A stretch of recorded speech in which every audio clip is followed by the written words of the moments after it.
um tampão, ele é um caso interessante, que é o seguinte: eu vou precisar da seguinte coisa. Então, para gerar um tampão, eu vou precisar de um ácido ou uma base que seja forte. Forte? Não, falei errado, desculpa, forte não. Fraco. Ácido ou uma base fraca.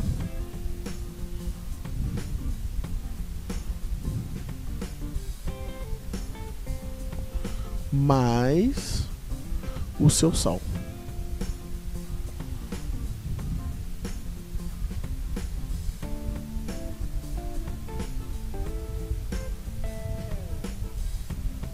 Então, vou pegar um caso aqui para ilustrar. Aquele que a gente estava usando lá na nossa titulação fictícia. Eu tinha lá CH3COH, que é, no caso aqui, o ácido fraco.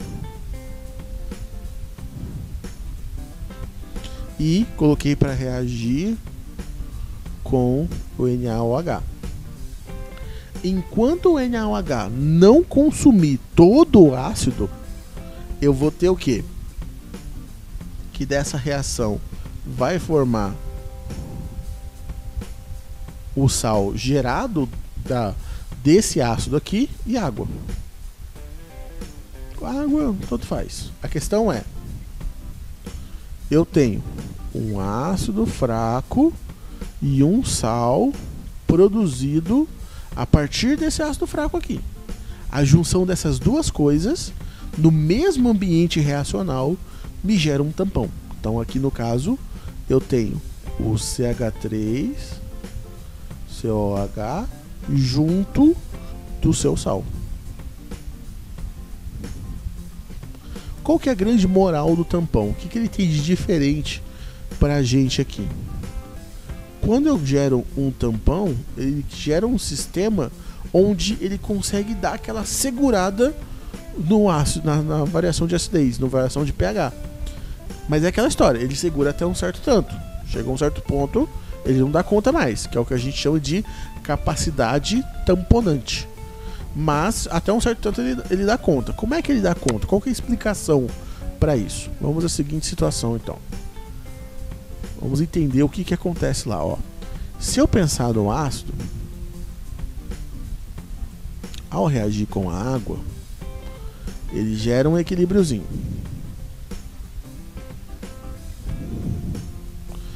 Então aqui H3O+, beleza. Lembrando que o alfa dele é baixo, o alfa dele ele é geralmente inferior a 5%, ou seja, de cada 100 moléculas daqui, 5 apenas conseguiram alcançar essa forma aqui. Muito pouco, muito pouquinho. Tá, isso aqui é o que aconteceu com o ácido. Agora vamos ver o que acontece com o sal que foi formado. O sal que está ali junto do ácido, vai acontecer a seguinte situação. CH3, Na, na presença de água. Como isso daqui é um sal, que ele tem ele é um composto iônico, ele vai ser, como regra geral, uma substância bastante solúvel. Então aqui a gente não gera um equilíbrio, a gente faz uma reação normal. Então ele se dissocia, CH3CO- mais Na+. Que eu nem vou colocar em que está em meio aquoso, que já está subentendido. Qual que é a jogada aqui, ó? Surge um conceito que a gente chama de efeito de íon comum.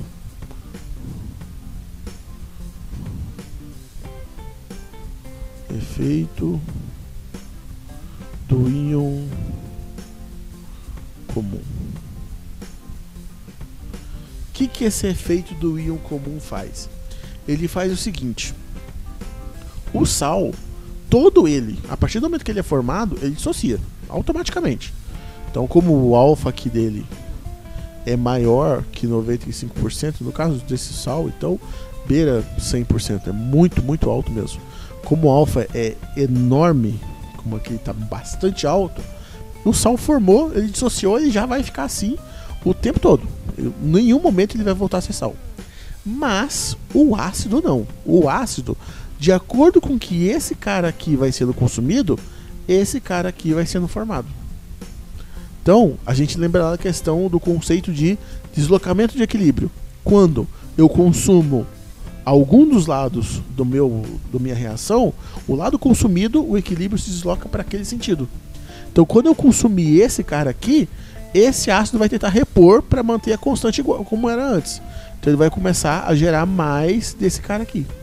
Então, perceba que na situação em que a gente gerou, eu vou ter sempre, absolutamente sempre, na minha reação, uma parte do ácido que não sofreu a ionização, o ácido ionizado, se a gente for olhar como o íon comum, ou seja, é como se ele tivesse vindo daqui, e eu vou ter também uma pequena parte de H3 ou mais. Eu vou ter sempre esses três no meu meio reacional, sempre eles vão estar lá.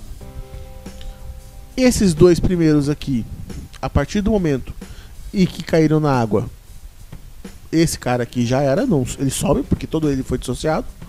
O Na+, como nós vimos anteriormente, ele não faz nada, ele só está lá, ele só existe, então ele não atrapalha em nada a nossa reação. E a água, por ser um líquido puro, como nós vimos também, não vai atrapalhar em nada a minha reação. Se a gente for olhar agora o que sobrou, e a gente for propor uma constante de equilíbrio para essa maluquice toda que a gente gerou, a constante de equilíbrio ficaria da seguinte forma. Aquele mesmo esquema, produto sobre reagente. Nos produtos nós temos quem?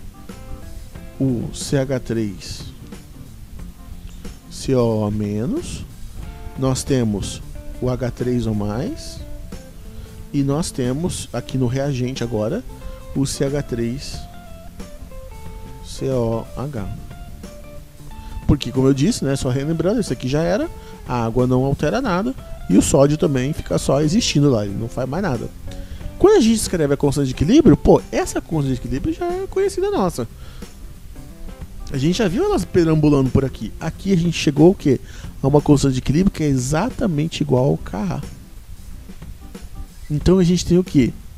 Que dessa mistura, esses três participantes aqui vão manter todo o sistema tendendo a não se modificar. Por quê? Se ele gerou uma constante, a ideia da constante é, qualquer um desses três aqui, quando se altera, eu tento restabelecer a quantidade, de forma que a constante se mantenha. A questão é que, de acordo com o que eu vou adicionando base, ou de acordo com o que eu vou adicionando ácido, por mais que a constante ela tente, vai chegar uma hora que ela não vai aguentar mais, ela vai acabar quebrando. E é essa a grande jogada da titulação, porque você está adicionando alguma coisa o tempo todo. Então, por mais que ele persista e se manter como ele está, em algum momento ele não vai dar conta mais de manter como ele está. E aí que vem a grande jogada de como que a gente calcula o pH desse negócio. Que aí, ao invés de a gente usar a constante, dá para fazer pela constante, mas dá mais trabalho. A gente vai usar um recurso que é o seguinte. Pensa no seguinte, ó. Eu tenho o Ka e a minha intenção para calcular o pH é usar esse cara aqui. O pH a gente calcula baseando nisso aqui. Então eu tenho que deixar ele sozinho.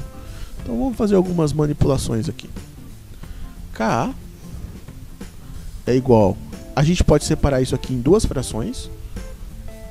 Concentração de CH3CO- dividido pela concentração de CH3COH, vezes a concentração de H3 ou mais. A matemática nos permite fazer esse negócio aqui. Então, tá beleza. Eu posso pegar e falar, bom, vamos dar uma mexida aqui para ficar mais bonito o negócio. Quando a gente mexe com os valores nesse formato aqui, lembra que tudo valor com notação científica, não são valores interessantes de eu analisar. O K, então, nem se fala. Um valor que você não consegue olhar para ele e tirar conclusões rápidas.